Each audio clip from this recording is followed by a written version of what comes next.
Hello world! This is Kerbal Space Program, a realism overhaul install. It is my second attempt to recreate a real-life project called ExoMars. ExoMars probe was launched on top of a Proton M rocket from Baikonur launch site in Kazakhstan on 14th of March 2016, 3:31 p.m. local time or 9:31 a.m. Greenwich Standard Time. Baikonur launch site is located at a latitude of 46 degrees north. This means that any spaceship that is launched cannot have an inclination less than that, without making additional trajectory adjustments in orbit. In real life, the initial inclination orbit from Baikonur is 51.5 degrees, because otherwise the rockets would have to fly over China and shed their stages over Chinese territory, potentially exposing populated areas to danger. So the rockets burn towards northeast instead and stay within Russian territory. This is the reason why International Space Station's orbit has an inclination towards equator of 51.5 degrees, as the initial component of ISS, Zarya, was launched from Baikonur in 1998.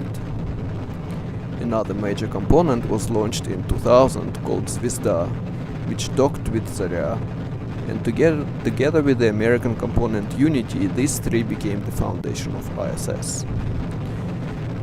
Both these heavy modules were launched on Proton rockets from Baikonur. Proton is the heaviest Russian lifter.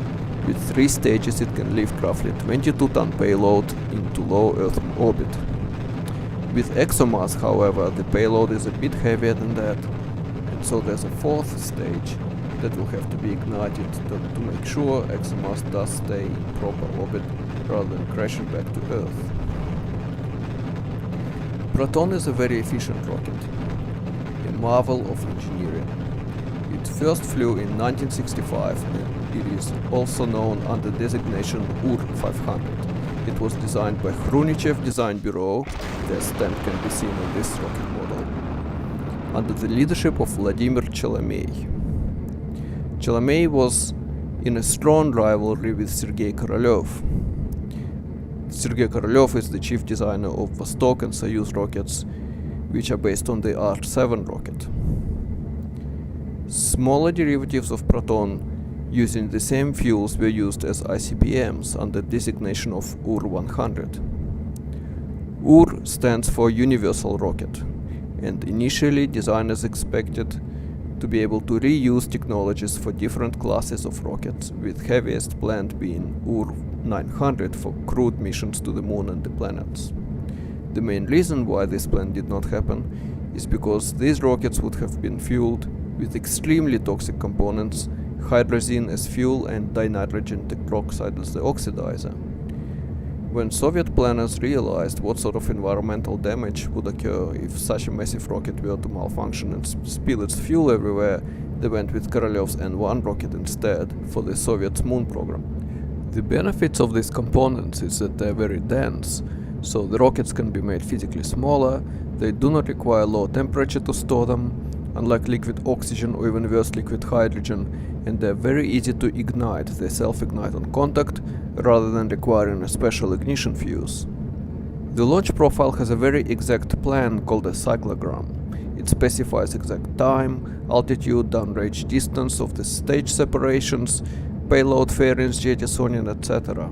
This is the launch diagram from the ExoMars blog at ESA, European Space Agency website. I tried to follow the same plan for this recreation as the real launch, although it is not exactly the same. The model of the rocket I've used is the original Soviet Proton, while the real one was a Proton M, or modernized.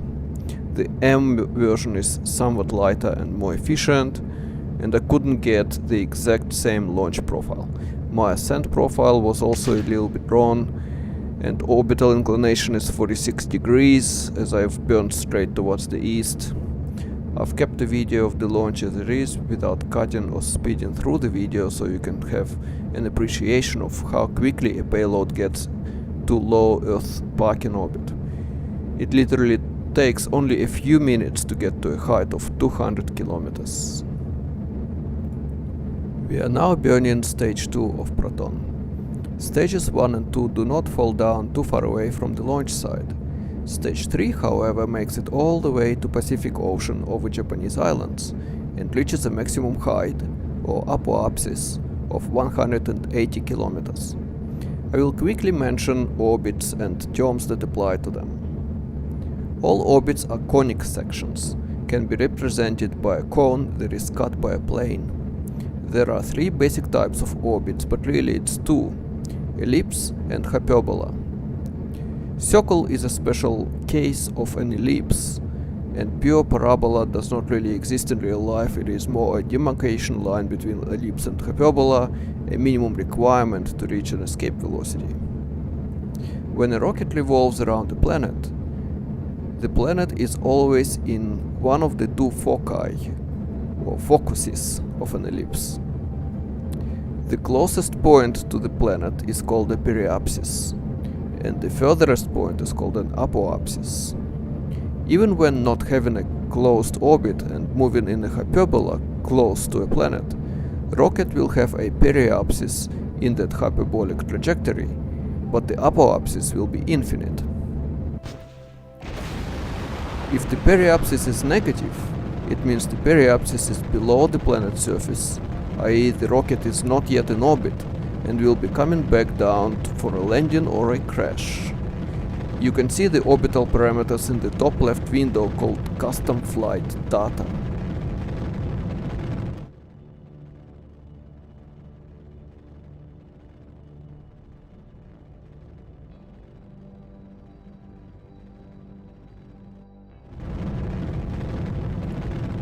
We are now burning stage 3 of the Proton.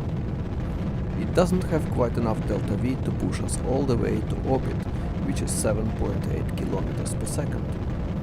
For that, we will have to burn the 4th stage, called a Breeze M. Breeze M can be thought of as a spacecraft in itself. It's been designed in late 80s and it is very sophisticated. It uses the same hypergolic fuel and oxidizer as the Proton. Hypergolic meaning the fuel and oxidizer ignite in contact. It has a toroidal fuel tank which gets jettisoned when it's emptied, which can be thought of as a stage in itself. It has many orientation sensors and antennas. The engine has up to 8 ignitions. However, maybe because of its sophistication deficiency, Breeze M has a patchy reliability history. Sometimes the helium tanks overheat and vent, sometimes the oxidizer starts boiling off. There are issues with temperature control that are still to be ironed out, because the engine is very close to the fuel tanks. But all told, it is a good workhorse of a stage. It is used often to put heavy satellites into geostationary orbits.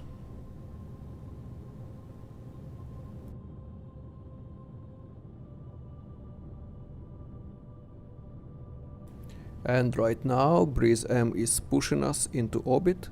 Our periapsis is rising, and once our orbital velocity reaches 7.8 kilometers per second, we will have achieved orbit.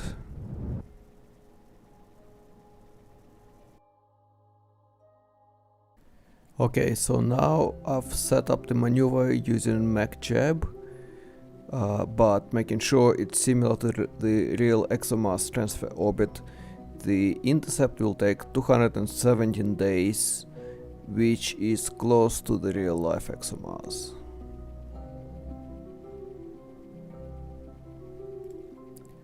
I am using this maneuver as a guide rather than an exact burn instruction.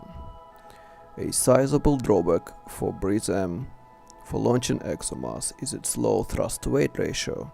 Its engine is a bit underpowered. It means that to push ExoMars out of Earth's orbit to escape velocity and to Mars, Breeze M needs to work for quite a long time. And to make sure the burns happen in the right location, the burn is split into 3 burns to push the apoapse of ExoMars progressively higher, until orbit becomes hyperbolic and escape velocity is reached. We actually need to burn a bit more to achieve the transfer speed to get to Mars. The total delta V that's needed is roughly 3.6 kilometers per second. Here is the diagram from ESA side with the 3 BRISM ignitions and the resulting orbit upwards increases after each burn.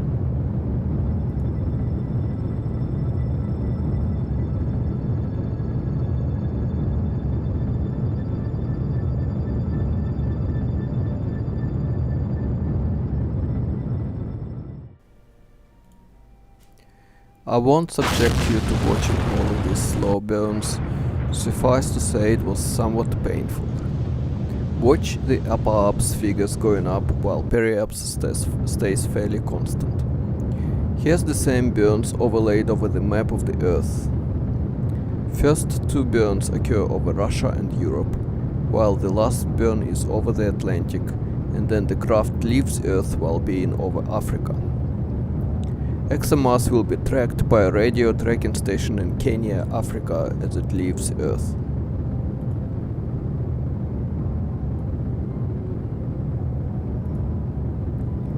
KSP went a little haywire here and I couldn't stage my craft, so I had to do staging events manually. Here I'm jettisoning the empty toroidal tank from BRISM. My thrust to weight ratio is now almost decent after shedding all this excess weight.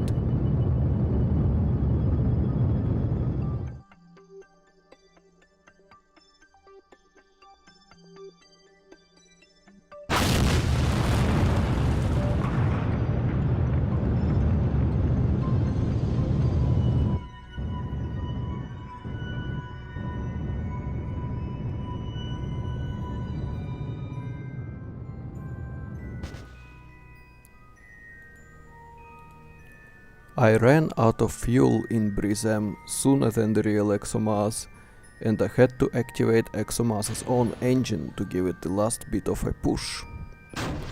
That did not happen in real life, BRISM did its job fully. However, it was a contingency plan that ExoMars may have to activate its own engine early. I put a more powerful engine on the ExoMars probe. The real one develops 410 newtons of thrust, and such a low thrust weight would be too hard to model in KSP.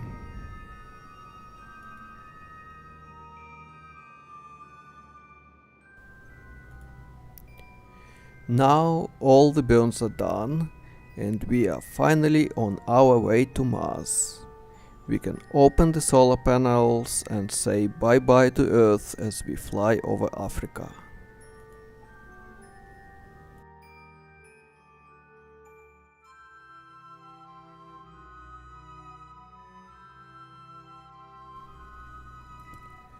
At this point I should say that I am using an add-on called Principia. It's an absolutely wonderful add-on which transforms the physics calculations in KSP to what's called n-body physics. It makes the simulation a lot more realistic. In real life, gravity fields from several celestial bodies can have an effect on an object at the same time, but in KSP only one object can influence the ship at a given time. In KSP, once you are in a sphere of influence of a planet, only that planet can have an effect on your ship. However, it does make the maneuver planning a lot more difficult, as with n-body physics you normally can't easily calculate a trajectory ahead of time. You actually need to run a simulation, and that takes time for any computer to do. Without Principia, I would not get a Mars encounter that real-life calculations suggested I could. I actually used NASA trajectory planning website, and it confirmed that there is a Mars transfer trajectory for 219-day duration starting 14th of March.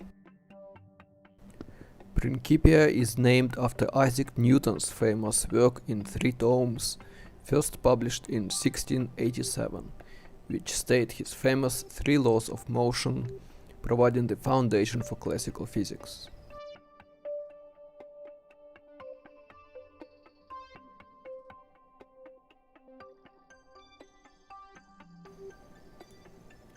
Also, if you notice on the interplanetary chart, Earth and Mars are coming to what's called opposition, which means they will be close to each other.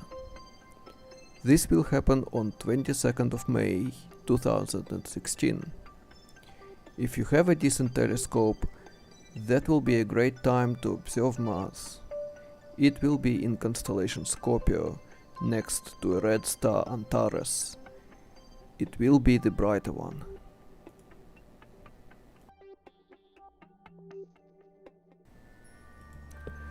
I've set up a mid-course maneuver node to make sure I reach Mars with the right periapse. The maneuver is roughly a change of 300 meters per second, which is quite a lot, and the real ExoMars will have to do the same maneuver. And it will be happening around June-July.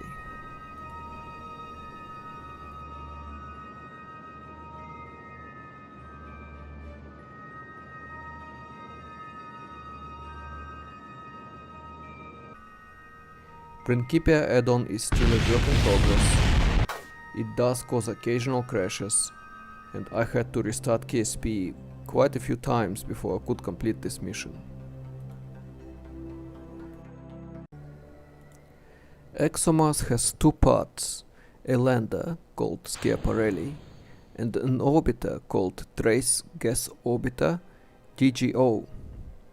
The lander is a test bed for a soft landing on Mars, and if it is successful, there will be another launch in 2018 that will deliver a pretty big rover to Mars. TGO will stay in orbit of Mars and will be providing communications until at least 2022. TGO will separate from the lander about 3 days before reaching Mars periapse, and it will perform an insertion burn that will put it into a very elliptic orbit. Then, over several months, it will be dipping into Mars's upper atmosphere, and it will be gradually slowed down, which will bring down its apoapse. It is not unusual for probes to do this sort of air braking, as it saves quite a lot of fuel.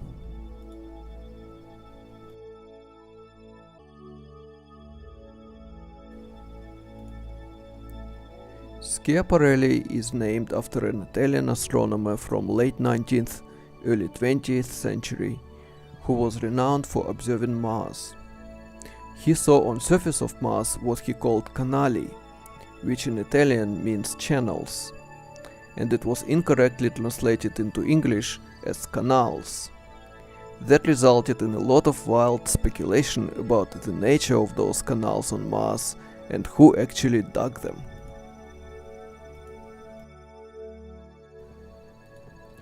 While TGO performs the orbital insertion burn, the lander will be going through a complex landing procedure.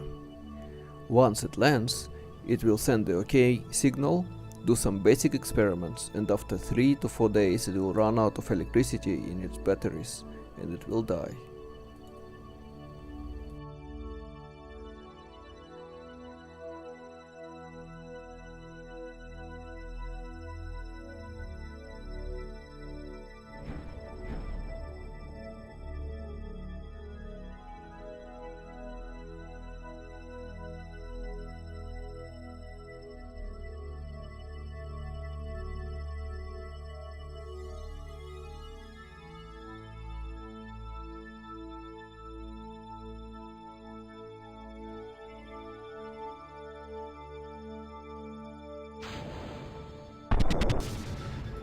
Okay, that was not supposed to happen. Luckily nothing broke, so I will continue with the landing.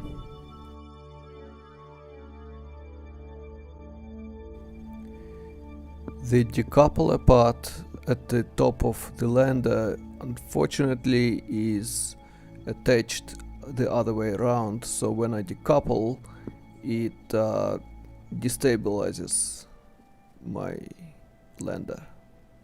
But as long as I have enough time to restabilize it, it will be okay.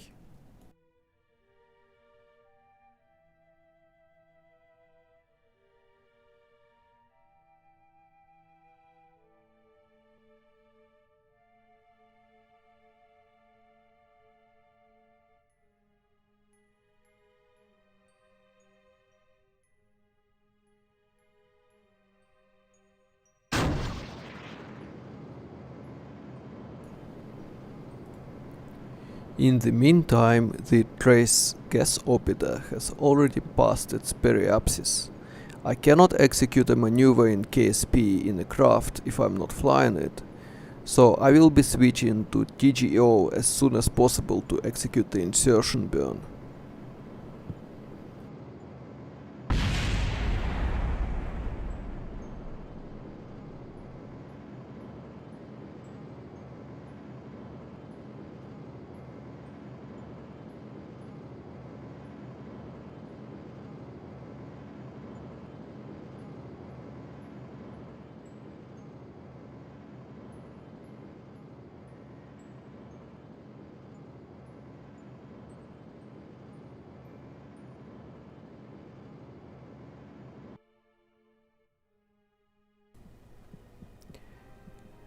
And there we go, a successful landing.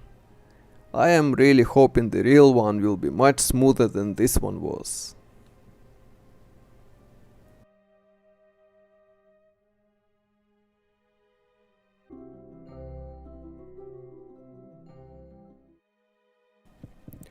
I will now perform a retrograde burn to make sure TGO enters orbit around Mars.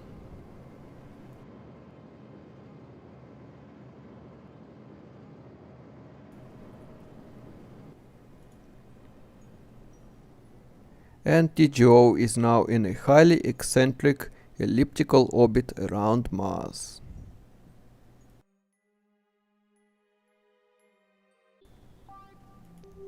The next stage is a burn at the apoapse to change its orbital inclination, and then a series of air braking maneuvers to circularize its orbit.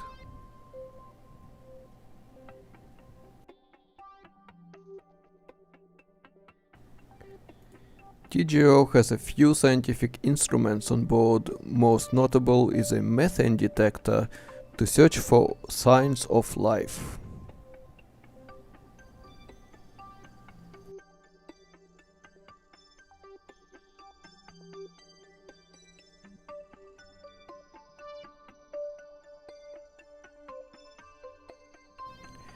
And I will call this mission a success and will be signing off now. Bye bye.